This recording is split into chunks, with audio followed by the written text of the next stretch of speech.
ध्यानाची निवड करताना म्हणजे जागेची निवड करताना तुम्ही हे बघा की तुम्हाला कोणत्या प्रकारची ऊर्जा हवी आहे।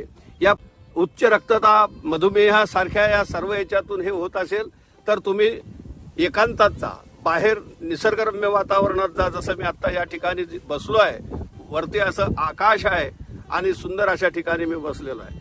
तर अशा मोकळ्या वातावरणात जर तुम्ही बसलात तर ते सुद्धा तुमच्यासाठी उपयुक्त जागा असू शकते।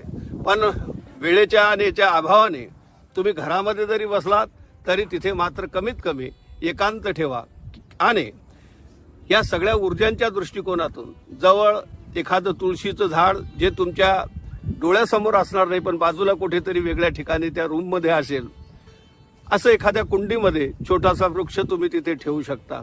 त्याच्यामध्ये तुम्हाला फार मोठी ऊर्जा त्याच्यातून मिळू शकते, ती तुमच्या ध्यानासाठी उपयोगी होऊ शकते।